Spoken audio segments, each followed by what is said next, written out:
শিক্ষা সংক্রান্ত গুরুত্বপূর্ণ আপডেট পেতে অবশ্যই চ্যানেলটিকে সাবস্ক্রাইব করুন, পাশে থাকা বেল আইকনটিতে অবশ্যই ক্লিক করুন। গতকালকের দিনটা সকলেরই একটু চাপের মধ্যে দিয়ে গেছে। সরকার পক্ষ যখন মহামান্য আদালতের কাছে বিভিন্ন ধরনের গোল গোল তথ্য পরিবেশন করে তাকে প্রভাবিত করার চেষ্টা করছেন, সরকার পক্ষ থেকে সর্বোচ্চ প্রচেষ্টা করা হয়েছে। সুপ্রিম কোর্টের যত নামকরা আইনজীবী আছেন সবাইকে এই মামলায় যুক্ত করা হয়েছে এবং গতকালকে আমরা সেভাবে কিছু বলিনি। আমাদের গোপাল স্যার সামান্য একটু সময় বলেছিলেন, আমাদের জন্য আজকের দিনটা ধার্য ছিল।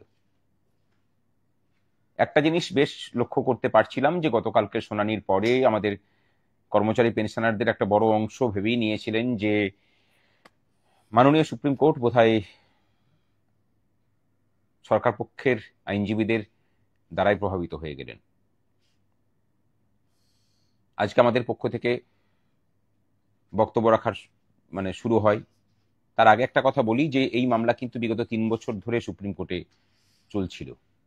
আমরা যুক্ত হয়েছিলাম মার্চ মাসে। আমরা প্রথম থেকেই বলে এসেছি যে কারো প্রতিদ্বন্দ্বী হিসেবে নয়, বরং যারা মামলাকারী সংগঠন আছে তারা অসীম পরিশ্রম করেছেন, প্রচুর ত্যাগ স্বীকার করেই মামলা চালিয়ে নিয়ে গেছেন। তাদের হাত শক্ত করতে ঢুকছি।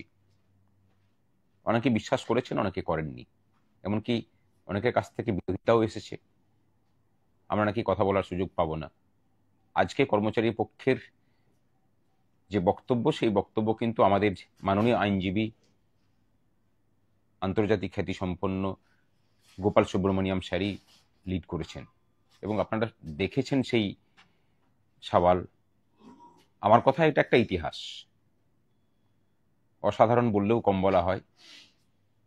এবং সরকার পক্ষের প্রত্যেকটা বক্তব্যকে একদম ধরে ধরে ধরে ধরে খণ্ডন করা শুধু নয়, তাকে প্রতিষ্ঠা করা, আমাদের যুক্তিকে, সেই কাজটা উনি করেছেন। তারপরে মাননীয় বিকাশবাবু, যার কথা না বললে এই মামলাকে পুরো অস্বীকার করা হবে, উনি না থাকলে পরে কর্মচারীরা এই সুপ্রিম কোর্ট পর্যন্ত আসতেই পারতেন না। পাটোয়ারিয়া স্যার কর্মচারী পরিষদের হয়ে আছেন, বিকাশবাবু আছেন কনফেডারেশনের হয়ে। এরা মূল মামলাকারী, দীর্ঘ 10 বছর ধরে লড়াই করছেন।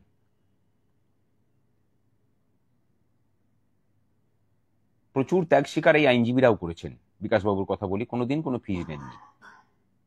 পাটোয়ারিয়াজিকে মাননীয় বিরোধী দলনেতা, তিনি তার পকেটের টাকা খরচা করে কর্মচারীদের হয়ে লড়াইটাকে করাচ্ছেন। যে জায়গায় মামলাটা দাঁড়িয়ে আছে, আমরা চাইবো যে কর্মচারী পক্ষের বাকি আইনজীবীরা সঠিকভাবে বক্তব্য পেশ করুন, যাতে এই জায়গাটা নষ্ট না হয়, সবকিছু ঠিকঠাক হয়। আগামী কালকেও আমরা ভেবেছিলাম যে গোপাল স্যারকে ছেড়ে দেব, কিন্তু পরিস্থিতি যে জায়গায় দাঁড়িয়েছে আমাদের রাখতে হচ্ছে। আর একটা দিন রাখা মানে বুঝতে পারছেন যে ওইরকম মানের আইনজীবী, আর্থিক ব্যাপার আছে। বলতে হয়তো খারাপ লাগছে, কিন্তু একটা কথা সত্যি, যে সংখ্যক কর্মচারী এবং পেনশনার আছেন তার খুব একটা ক্ষুদ্র অংশ কিন্তু আর্থিক সহযোগিতার হাত বাড়িয়েছেন। বাকিদেরকে যেমন আমরা পথেও পাই না, এই লড়াইয়ের আর্থিক সহযোগিতাতেও তাদেরকে পাচ্ছি না সেভাবে। ধরুন একটা বড় অংশের পুলিশ কর্মী আছেন না, এই সহযোগিতা, এই লড়াইয়ে তাদের কোনো ভূমিকা সেভাবে লক্ষ্য করিনি এখনো পর্যন্ত। আমরা চাইবো যে তারা এগিয়ে আসুন। ডাব্লিউবিসিএস অফিসার, তারাও কিন্তু বিশালভাবে বঞ্চিত। তারা গেলে পরে বলেন যে হ্যাঁ আপনার পাশে থাকবো, কিন্তু আসল কাজের সময় কিন্তু সাধারণ গ্রুপ সি গ্রুপ ডি কর্মচারী বা অন্যান্য তাদের অধস্তন কর্মচারীদের যে লড়াই, সেই লড়াইয়ের ফল কিন্তু তারা ভোগ করেন। খারাপভাবে নেবেন না, আপনাদের সহযোগিতা চাই। মাননীয় ডাক্তারবাবুরা আছেন, যারা অন্তত আর্থিক সহযোগিতাটা করে এই লড়াইটাকে সহযোগিতা করতে পারতেন, কিন্তু সেই প্রচেষ্টা আপনাদের কাছ থেকে এখনো পর্যন্ত আমরা পাইনি। বা বিভিন্ন বিশ্ববিদ্যালয় কলেজের প্রফেসররা আছেন, আমরা চাইবো যে আপনারা অন্তত এইবার এগিয়ে আসুন।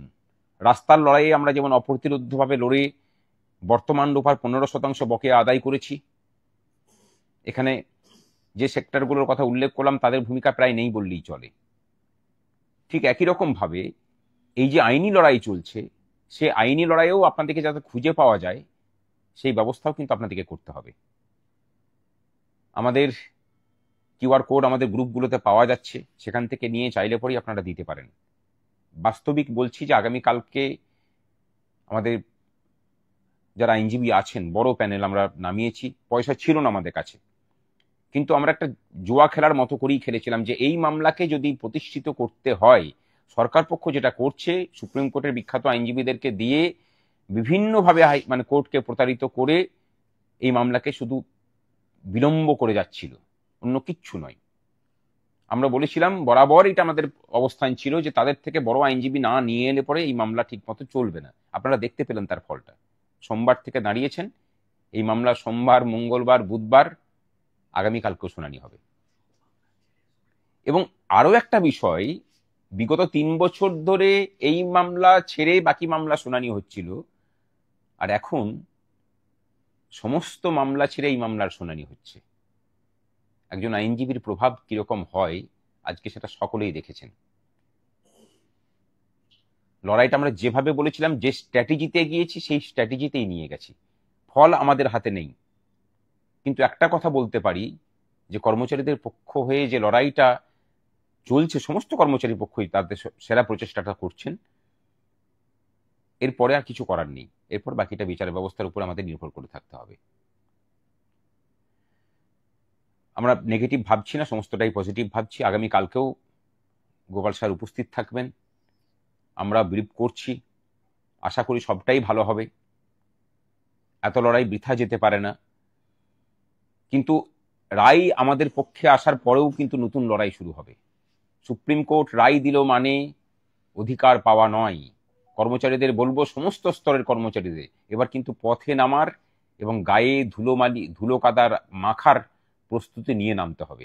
এই সরকারটাকে জব্দ করেই যদি রায় আমাদের পক্ষে আসে, যেভাবে আদালত কক্ষের ভিতরে জব্দ করে রায়টা আমাদের পক্ষে নিয়ে আসা হচ্ছে, ঠিক একই রকম ভাবে রাস্তার আন্দোলনটাকেও কিন্তু সেই পরিণতিতেই নিয়ে যেতে হবে। কিন্তু কাজ এখনো বাকি আছে আদালত কক্ষের ভিতরে। আমাদের কর্মচারীদের পক্ষের আইনজীবীদের লড়াই করার জন্য আপনাদের সহযোগিতা প্রয়োজন। যারা দিয়েছেন তাদেরকে আমরা দিতে বলছি না, কিন্তু যারা একবারও সহযোগিতা করার মানে মানসিকতা দেখাননি, তারা অন্তত এগিয়ে আসুন। আপনাদের তো বকেয়া বেশি, যারা দিচ্ছেন তারা কিন্তু অনেক নিচু স্তরের কর্মচারী, তাদের তো বকেয়ার পরিমাণ অনেক কম। আর যাদের বকেয়ার পরিমাণ অনেক বেশি, তাদের তাগিদ কিন্তু একদমই কম। আসুন, আপনাদের সহযোগিতার অপেক্ষায় আমরা আছি। লড়াইয়ের শেষ দেখে ছাড়বো, এটুকু বলতে পারি। এবং এই রাজ্য সরকারকে শুধুমাত্র কর্মচারীদের লড়াই এটা নয়, দেশের মধ্যে আরেকটা দেশ তৈরি করা, আজকে সুপ্রিম কোর্টেও সেটা শুনতে হয়েছে। আইনকে বুড়ো আঙুল দেখানোর যে প্রবণতা চলছিল, সেখান থেকে একে সঠিক পথে ঘুরিয়ে নিয়ে আসতে হবে। এই পশ্চিমবঙ্গটা পশ্চিম মানে বঙ্গদেশ নয়, এটা ভারতবর্ষের একটা অঙ্গরাজ্য। এবং মুখ্যমন্ত্রী কোনো প্রধানমন্ত্রী স্ট্যাচারের মানুষ নন, তিনি একজন মুখ্যমন্ত্রী একটা স্টেটের। তাকে ভারতীয় ফেডারেল আইন এবং সংবিধান এবং কোর্টকে মেনেই চলতে হবে। এটাকে পথে নিয়ে আসি, কর্মচারীদেরকেই দায়িত্ব নিতে হবে। আসুন সকলে, আর এই বার্তাটা দয়া করে সকলের কাছে ছড়িয়ে দিন। শুধু নিজে দিলে হবে না, বাকিদেরকে উৎসাহিত করুন দেওয়ার জন্য। এটা না হলে পরে আমরা জিততে পারবো না। আর আমরা আরেকটা কথা বলি, শুধু বড় আইনজীবী দিলেও হয় না, তাকে প্রস্তুতি করিয়ে দেওয়ার কাজটাও কিন্তু করতে হয়। যে কারণটা আমরা এগিয়েছি, আমাদের যে প্রস্তুতি পর্বে যে কন্ডাক্টিং লয়াররা ছিলেন, বিক্রম ব্যানার্জি, সিদ্ধার্থ ব্যানার্জি, সুদীপ্ত দাশগুপ্ত, এদের অবদানটাও কিন্তু ভোলার নয়। তার সাথে আমাদের সংগ্রামী যৌথ মঞ্চের কর্মচারীদের একটা নিজস্ব টিম, আমরাও সবাই চেষ্টা করেছি।